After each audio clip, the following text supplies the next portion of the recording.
हे good morning बच्चों, previous 2 lecture में हमने चार्ज पढ़ा, इलेक्ट्रिसिटी पढ़ा, हमने आवेश पढ़ा यानी चार्ज पढ़ा, इलेक्ट्रिसिटी पढ़ा, वैद्युतिकी पढ़ा और साथ में इसके प्रकार भी पढ़ लिया है।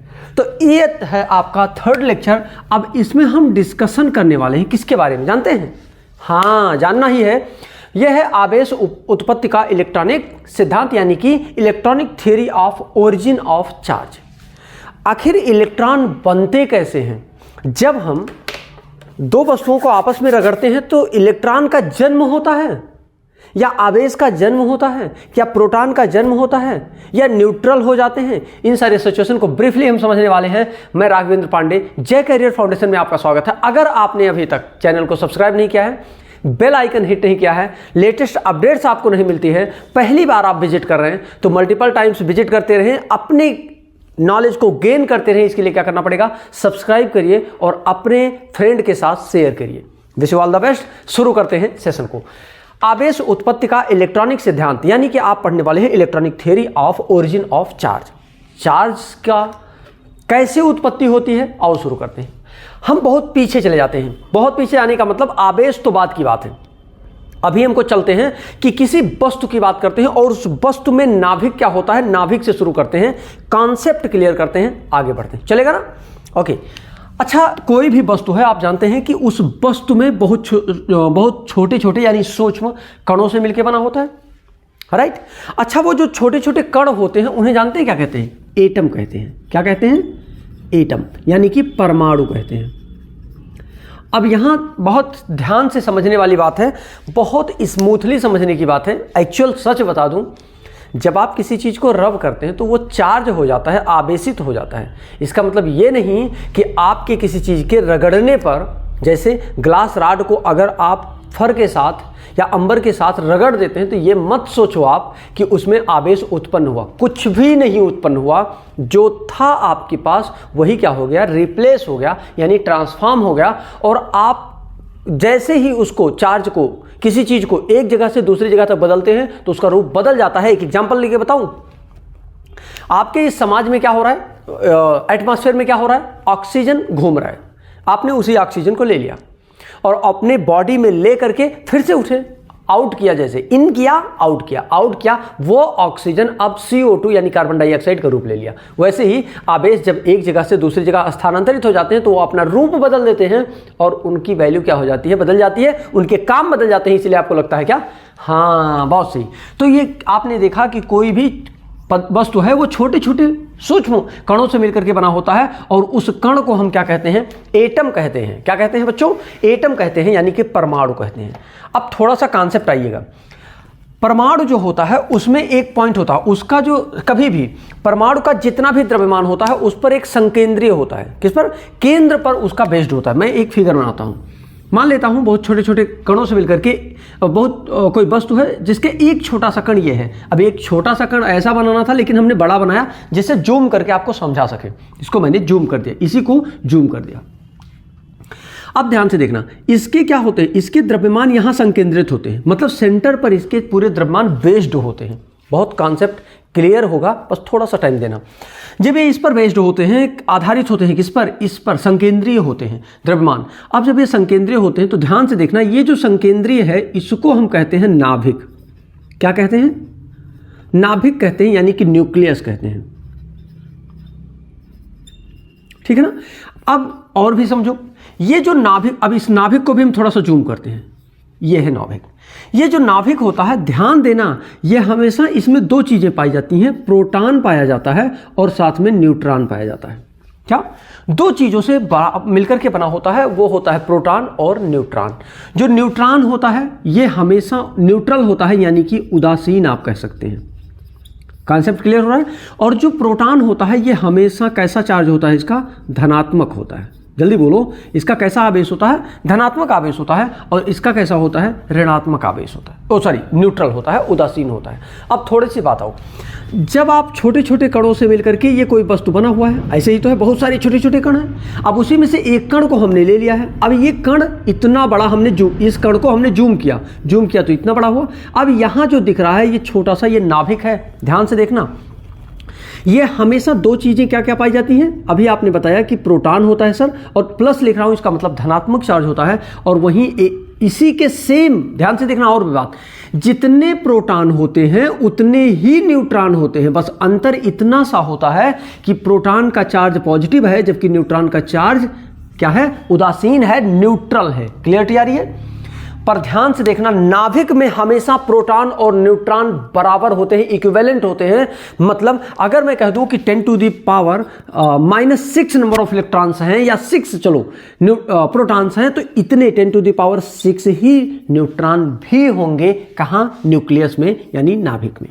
अब समझने की बात आती है, न्यूट्रल है तो इससे कोई फर्क नहीं पड़ता है। अब ये रहा प्रोटॉन, पॉजिटिव चार्ज है, पॉजिटिव चार्ज है तो इसके चारों तरफ क्या करते हैं, इसके विभिन्न कक्षाओं में क्या करते हैं, विभिन्न कक्षाओं में क्या होते हैं। अब ये बहुत केमिस्ट्री पढ़ने की कोशिश मत करना, पर इतना जाने रहो, अगर याद हो तो SPDF, S में 2 इलेक्ट्रॉन होते हैं, P में 6 होते हैं, 10 होते हैं और 14 होते हैं। पर हम इसकी कोई बात नहीं कर रहे हैं, ठीक है ना, हम बहुत इस पर डिस्कशन नहीं करेंगे, हम SPDF पर नहीं जाएंगे, हम केमिस्ट्री नहीं पढ़ेंगे, हम फिजिक्स पढ़ेंगे। केमिस्ट्री के लेक्चर में आप ब्रीफली जान सकते हैं, वैसे क्लास 9th में और 10th में आपने बहुत अच्छे से इसको पढ़ा है, ठीक है बच्चों। चलो आओ पहले, अब क्या हुआ, जब ये देखा आपने तो इसके किनारे किनारे जो कक्षाएं हैं, इस कक्षाओं में कौन, इलेक्ट्रॉन्स घूमने लगे। क्या करने लगे? इलेक्ट्रॉन इसके चारों तरफ घूमने लगे। जब इलेक्ट्रॉन इस नाभिक के चारों तरफ घूमने लगे, ये धनावेशित है, तो धनावेशित के हमेशा इक्वल ही ऋणावेशित आवेश उसके चारों तरफ घूमते हैं। क्या? इसका मतलब जितने नंबर ऑफ यहां प्रोटॉन्स हैं उतने नंबर ऑफ इलेक्ट्रॉन्स, उतने ही आवेश के, जितने आवेश के, ऐसा बोलो कि जितने आवेश के प्रोटॉन अंदर हैं न्यूक्लियस में, नाभिक में, उतने ही आवेश के, उतने ही चार्ज के इलेक्ट्रॉन्स चारों तरफ घूमने लगते हैं। थोड़ा सा समझिएगा, इनमें जो बॉन्डिंग होती है, इनमें जो आबद्धता बंध होता है वो स्ट्रांग होता है थोड़ा सा, इसलिए ये क्या करते हैं, मूव नहीं करते। जबकि इलेक्ट्रॉन के बॉन्ड जो होते हैं वो थोड़ा कमजोर होते हैं, वीक होते हैं, और कमजोर होने की वजह से ये क्या करते हैं, बराबर रोटेट करते रहते हैं। क्लियरिटी आ रही है? मतलब नाभिक में 2 चीजें पाई जाती हैं, प्रोटॉन और न्यूट्रॉन। प्रोटॉन जितने होते हैं उतने ही न्यूट्रॉन होते हैं, बस अंतर इतना सा है कि प्रोटॉन हमेशा धनावेश रखता है, जबकि वही न्यूट्रॉन हमेशा उदासीन होता है। अब जितने प्रोटॉन होते हैं उतने नंबर ऑफ इलेक्ट्रॉन्स उसके चारों तरफ क्या करते हैं, मूव करते हैं। क्या करते हैं? उसके चारों तरफ उतने ही नंबर ऑफ इलेक्ट्रॉन्स मूव करते हैं। अब थोड़ा सा हम आगे बढ़ते हैं।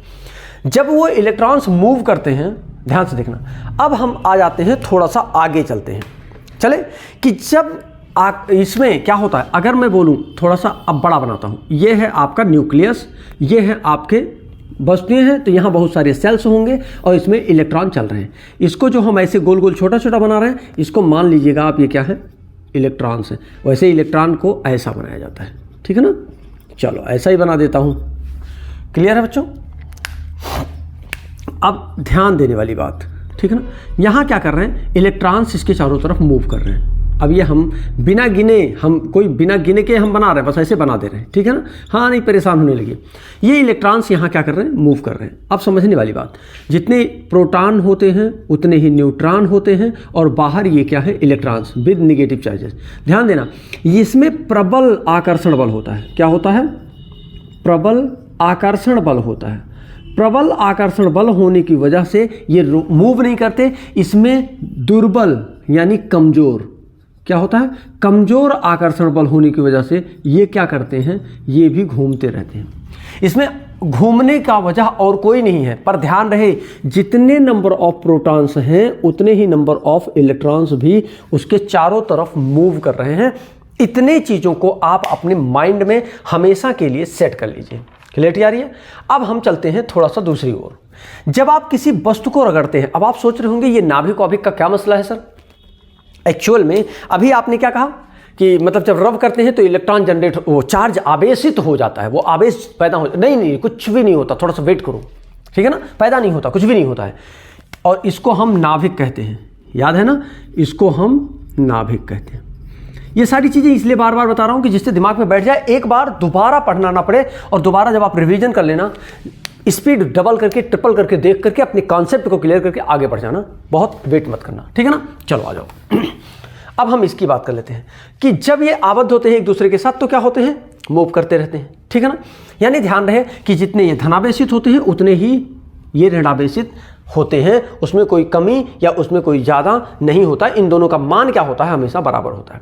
अब बात कर लेते हैं, जब कांच के छड़ को आप रेशम के साथ, क्या मैंने क्या बोला कि जब आप कांच के छड़ को, कांच का छड़ है और ये रेशम है, इस पर जब आप रगड़ते हो तो क्या होता है।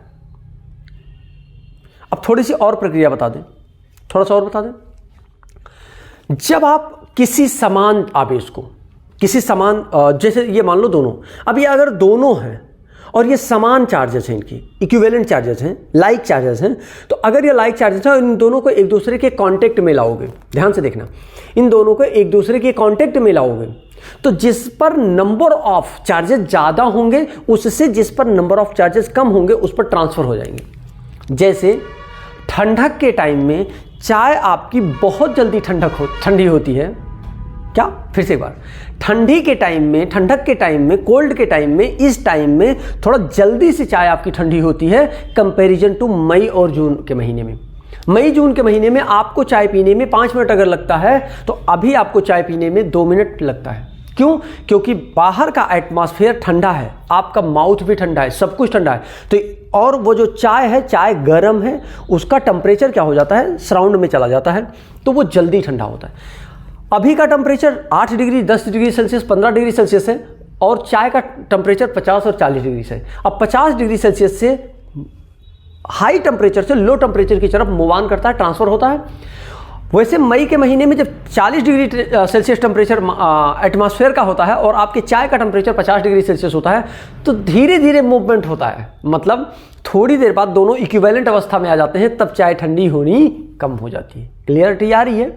उसी तरीके से ये जो आपका आवेश है, जब आप, क्या बोला मैंने, रेशम पर जब आपने इसको रगड़ना शुरू किया, रेशम पर जब आपने इस कांच की छड़ को रगड़ना शुरू किया, एक्चुअल में इस पर कोई चार्ज नहीं था, रेशम पर कोई चार्ज नहीं था, कोई आवेश नहीं था, इस पर निगेटिव चार्जेस थे। क्या थे? इस पर निगेटिव चार्जेस थे। हुआ क्या, जब आपने रगड़ा तो रगड़ने पर इसके जो चार्जेस हैं वो ट्रांसफर हो गए किसमें, फर में, उसमें रेशम में। तो जब रेशम में ट्रांसफर हो गए तो इसमें से कुछ चार्जेस क्या हो गए, कम हो गए, और जब ये इस पर आवेश कम हुआ इसका मतलब ये धनावेश की तरफ बढ़ गया। क्या हो गया? ये धनावेश हो गया, धनावेशित हो गया। और जब ये धनावेशित हो गया और आपका जो रेशम है, रेशम क्या हो गया, ऋणावेशित हो गया। और जब ऋणावेशित हो गया तो ये क्या करेगा, ये धनावेशित होने की वजह से, ये कांच की छड़ है, कांच की छड़, कांच की छड़ जब धनावेशित हो गया तो ध्यान से देखना, ये क्या किया, ये लोगों को अट्रैक्ट करने लगा, इस पर प्रबल आकर्षण का बल आ गया। क्या आ गया? ध्यान से देखिएगा, प्रबल आकर्षण का बल। अभी हमने आपको बताया था कि इस पर जो धनावेशित चार्जेस होते हैं उस पर जो नाभिक था, आपने प्रबल आकर्षण होने की वजह से दुर्बल चार्ज आवेश, कम चार्ज आवेश वाले को क्या कर रहा था, अट्रैक्ट कर रहा था, इसीलिए इलेक्ट्रॉन इसके चारों तरफ मूव कर रहा था। मूव इसलिए कर रहा था क्योंकि इनके बीच में क्या है, प्रबल आकर्षण बल नहीं है, जबकि इनके बीच में, नाभिक के बीच में क्या है, नाभिक में जितने प्रोटॉन हैं उन प्रोटॉन के बीच में प्रबल आकर्षण बल है। कॉन्सेप्ट क्लियर हो रहा है? कॉन्सेप्ट क्लियर हो रहा है बच्चों? तो ये कांच की छड़ क्या हो गई, धनावेशित हो गई, और जैसे ये धनावेशित हुआ ये क्या किया, छोटे छोटे डस्ट पार्टिकल को या कागज के टुकड़े को क्या करने लगा, आकर्षित करने लगा। अब ध्यान से देखिए, इस रेशम की बात करूं, ये जो रेशम है, ये रेशम क्या हो गया, ऋणावेशित है, इसलिए इस पर कोई प्रभाव नहीं आया और ये मार्केट में वैसे के वैसे रह गया।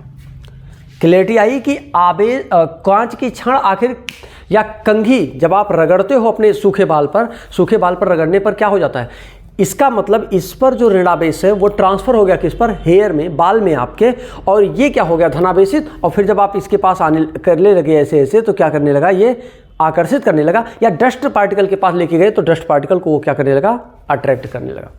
क्या मैं क्लियरिटी दे पा रहा हूँ? क्या मैं क्लियरिटी दे पा रहा हूँ? एक बार बताओ, क्या आपको स्पष्ट दिख भी रहा है, प्रॉपर समझ में भी आ रहा है? अगर इतनी बात समझ में आ गई तो अब हम बताने वाले हैं कि आवेशन की विधियां कितनी हैं, मेथड्स ऑफ चार्जिंग। अब मेथड्स ऑफ चार्जिंग के लिए ये लेक्चर नहीं होगा बच्चों, क्या होगा, मेथड्स ऑफ चार्जिंग के लिए नेक्स्ट लेक्चर आपको देखना पड़ेगा। आवेशन की विधियां, आवेशन मुख्यतः 3 प्रकार के होते हैं, charging by induction, charging by conduction and charging by कैसे, फ्रिक्शन। 3 प्रकार से हम आपको आवेशों को क्या करेंगे, किसी भी चीज को चार्ज करने की 3 विधियां बताने वाले हैं, घर्षण के थ्रू और आवेशन के थ्रू चालन और प्रेरण के थ्रू, इंडक्शन के थ्रू हम आपको समझाने वाले हैं। लेकिन इसके लिए क्या करना होगा, नेक्स्ट वीडियो देखना होगा।